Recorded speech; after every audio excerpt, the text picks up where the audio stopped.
তব কথামৃতং তপ্ত জীবনং কবিভৃহৃতং কল্মষাপহম শ্রবণমঙ্গলং শ্রীমদততং ভুবি গৃণন্তি এ ভুরিদা জনা। শ্রী শ্রী রামকৃষ্ণ কথামৃত, চতুর্থ ভাগ, ত্রয়োদশ খণ্ড, অষ্টম পরিচ্ছেদ। দুই সমাধি, সমাধির প্রতিবন্ধক, কামিনী কাঞ্চন। সমাধি মোটামুটি দুই রকম। জ্ঞানের পথে বিচার করতে করতে অহং নাশের পর যে সমাধি, তাকে স্থিত সমাধি, জড় সমাধি বলে।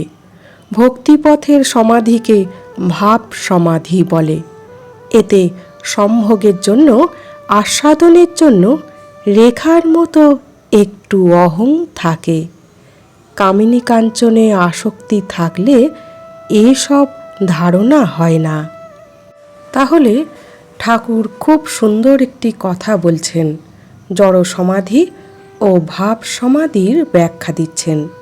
বলছেন, জ্ঞানের পথে বিচার করতে করতে যখন অহংকার নাশ হয় এবং ভগবানের মন স্থিত হয়ে যে সমাধি হয়, তাকে স্থিত সমাধি বা জড় সমাধি বলে। বলছেন, জ্ঞানের পথে অর্থাৎ মন বুদ্ধি দিয়ে বিচার করে, যেমন এটা নয় ওটা নয়, এই মনের ভাব, ভগবানের চিন্তা করে মনে যে সংশয়ের তরঙ্গ উঠবে, সেই তরঙ্গে মনের সদর্থক ভাবনা তরি ভাসিয়ে নিয়ে যেতে হবে। ভগবানের আন্তরিক টান ও কামিনী কাঞ্চনে বিরাগ থাকলে ভগবানই এই পথে নিয়ে যেতে সহায়তা করবেন। আর ভক্তিপথ বলতে ঠাকুর বলতে চাইছেন, মানুষের সঙ্গে ভগবানের এক নিবিড় সম্পর্ক স্থাপন। সে পিতা মাতা সন্তান বা প্রভু ভৃত্য বা প্রেমিক প্রেমিকা বন্ধু, তাকে সেই রূপে আরাধনা করা, তাকে আচার অনুষ্ঠান করে বা তাকে প্রেম ভক্তি দিয়ে অনুরাগের সঙ্গে তাঁর প্রতি নিজেকে আত্মসমর্পণ করে ঈশ্বরীয় ভাব ভক্তিকে আস্বাদন করা। কেননা ভক্তি পথে আড়ম্বরটা বেশি থাকে। নিজেকে জাহির করা, যেমন আমি বড় ভক্ত, আমি বড় সেবক, আমি তাঁর সন্তান। ঠাকুর বলেছেন, এটি বিদ্যার আমি, এতে ক্ষতি নেই। কেদারকে বললুম, কামিনী কাঞ্চনে মন থাকলে হবে না।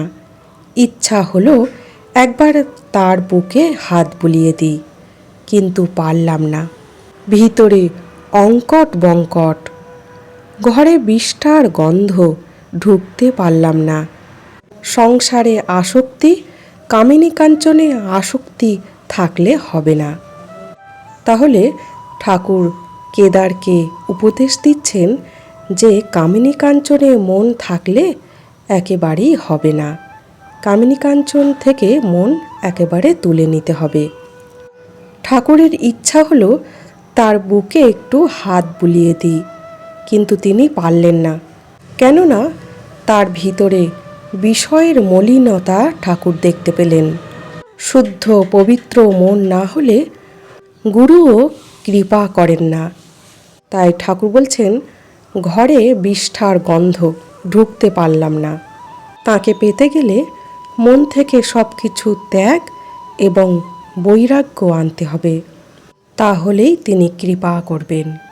তাই ঠাকুর বারবার বলেছেন, সংসারে পাঁকাল মাছের মতো থাকতে। পাঁকাল মাছ যেমন পাঁকের মধ্যে থেকেও গায়ে পাঁক লাগে না।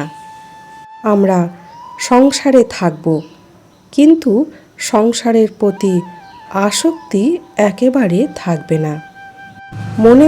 মনে মনে জানব ভগবানই আমাদের একমাত্র আপনজন। ছোকরাদের ভিতর এখনো কামিনী কাঞ্চন ঢোকে নাই, তাই তো ওদের এত ভালোবাসি। হাজরা বলে, ধনীর ছেলে দেখে, সুন্দর ছেলে দেখে তুমি ভালোবাসো। তা যদি হয় হরিশ, নটো, নরেন্দ্র, এদের ভালোবাসি কেন? নরেন্দ্রের ভাত নুন দিয়ে খাবার পয়সা জোটে না। তাহলে ঠাকুর বলছেন, ছোকরাদের ভিতরে এখনো কামিনী কাঞ্চনের ময়লা ঢোকে নাই, তাই ওদের এত ঠাকুর ভালোবাসেন। আর হাজরা বলে যে ধনীর ছেলে দেখে, সুন্দর ছেলে দেখে তুমি ভালোবাসো, কেননা যার যেমন মনের ভাব সে তেমনই জগৎটাকে দেখে। তাই ঠাকুর বলছেন, তাই যদি হয় তাহলে হরিশ, নোটো, নরেন্দ্র এদের কেন ভালোবাসি?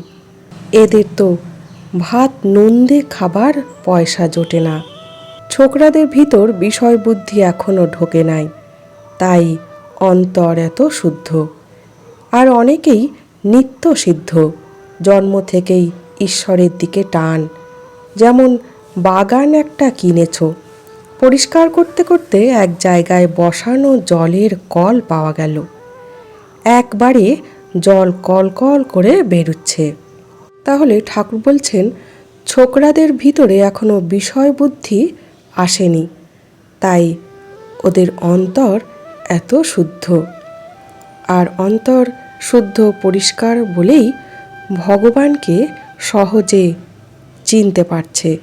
আর বলছেন অনেকেই নিত্য সিদ্ধ, অর্থাৎ তারা জন্ম থেকেই কৃপা সিদ্ধ, সাধন সিদ্ধ, তাই জন্ম থেকে ঈশ্বরের দিকে টান।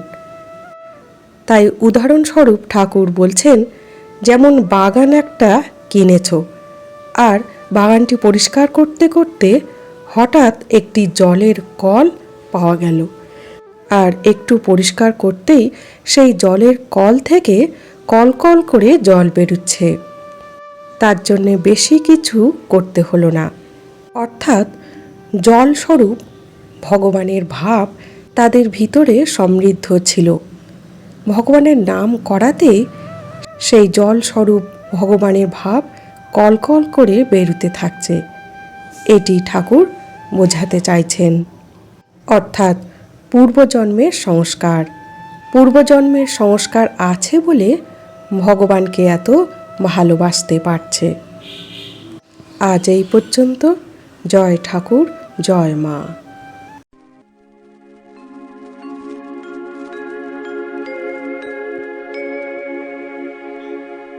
নিরঞ্জনম নিত্যমনন্তরূপম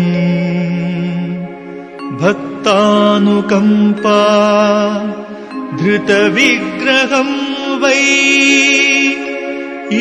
ঈশাবতারম